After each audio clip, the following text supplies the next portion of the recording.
Well, I don't know if this shows the power of placebo or what, but a study of people with meniscus tears in their knees shows that those who had a sham surgery did just as well as those who went through the real thing. ABC 7's Alex Redmond is here to explain why.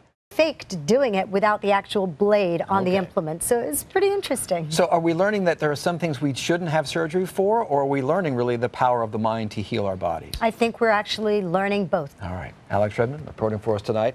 We go to Wendy Ross. It has not exactly been painful weather-wise today, has it? No, not at all. Wendy, thank you. The day after Christmas, and you might feel the effects from eating too much sugar. A new study about sugar addiction reveals you are not alone. Sugar affects our brain centers much the same way that heroin, cocaine, and alcohol do.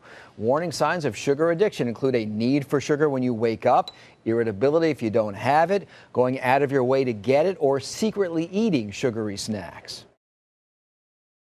A week later, the court of public opinion remains divided over George Zimmerman's acquittal in a court of law.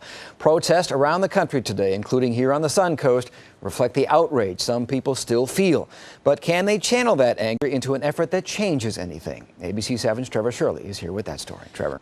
ABC 7's Trevor Shirley reporting for us tonight. Protesters here joined others around the state on what they call National Justice for TRAYVON Day. This one in Tampa happened at the federal courthouse downtown. Church leaders, community activists, and at least one state representative held a rally. Among their demands, they want Zimmerman to face federal civil rights charges as well. All told, protesters planned rallies in more than 100 cities across the country. One in Miami included Trayvon Martin's father. Tracy Martin says he sees something wrong when a teenager dies simply while trying to walk home from the store. Nearly a year and a half after his son's death, Martin wants the demonstrations to go beyond shouting in the streets. We can't change the stand your ground law, but we can definitely do something to make amendments to it. All right, quick. Your house has caught fire. You stand outside watching it burn and you realize there's something inside worth risking your life to run back in and get. What is it? Your kids? Your cat? For a man in Columbus, Georgia, no, not those things. He let firefighters handle that. Not family heirlooms or photographs he could not replace. Nope, not that important. But Walter Serpent did run back inside his burning home, risking his life to save his beer, perhaps drunk at the time. Being an alcoholic, I was trying to get my beer out.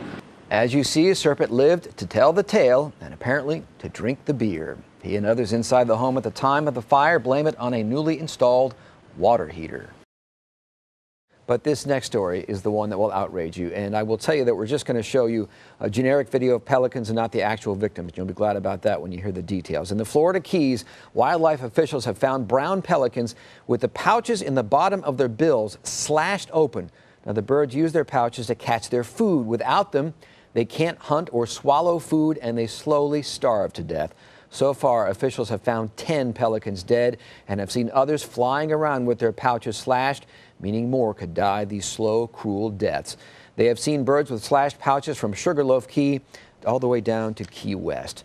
More bad wildlife news. About 1/7 of all of Florida's manatees died this year. The 803 deaths so far is the most since record-keeping began in the 1970s.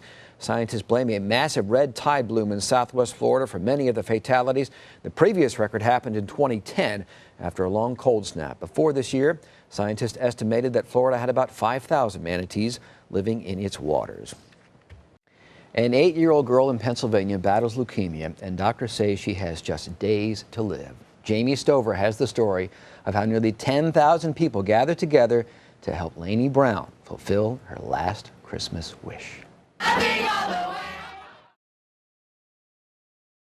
This week, a sinkhole destroyed 2 homes in Pinellas County and raised questions for us here. Sinkholes happen fairly often in the counties north of us, but something on the Sun Coast seems to keep us safe.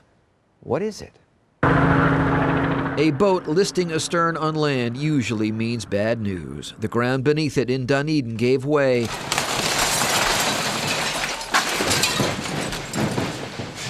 Taking parts of 2 houses with it. Sinkholes happen in Florida, most of which sits on a bed of limestone with a layer of soil, clay, or sand on top of it. When it rains, it percolates down through the soil column. David Brown is a geologist, and he shows us how water gets into the limestone and over hundreds or thousands of years slowly dissolves it away, creating cavities underground. A house is placed at land surface, unsuspecting of some of the cavities that may lie underneath it at depth. Water pressure helps prop up the land above it when things dry out. Water levels to drop within this cavity and cause a collapse to occur. In February, a sinkhole swallowed a man in Seffner. In August, a resort in Central Florida partially sank into the ground. But we rarely see things like that here. A Florida Geological Survey map shows the number of reported sinkholes between 1954 and 2004. Dots cover Pinellas, Hillsborough, and Polk counties to our north, but only a few appear in Manatee, Sarasota, and Charlotte counties. Sarasota County, our limestone is much deeper. That's because, Brown says, the layer of clay covering it is hundreds of feet thick in some places, too thick for the rain to reach the limestone. So we're protected in this area by those confining units and the depth of our limestone. You definitely want to have the coverage for it. Florence Conlon sells insurance and says that rates for sinkhole coverage here do factor how few sinkholes we get. So they'll look within 1.5 miles, they'll look within 3 miles, and they'll see how many occurrences within that geographical area. And they'll see what geologists see, a little chance that the earth will open and swallow your home. David Brown says that most of the sinkholes we have here come from man, water pipes bursting and leaking, or something we buried, rotting and settling, and causing the land above it to sink down. Sports. We begin with baseball. The Rays don't have a lot of time to mourn the loss of their 8-game winning streak, get right back up on the horse and all that. Plus, their schedule said they'd play this afternoon, only about 18 hours after last night's game ended. The Rays play the Houston Astros, and Houston gets 2 men on in the first inning. Yunel Escobar makes a terrific play at shortstop to throw out the batter, J.D. Martinez, though a run scores, and the Astros build a 3-0 lead.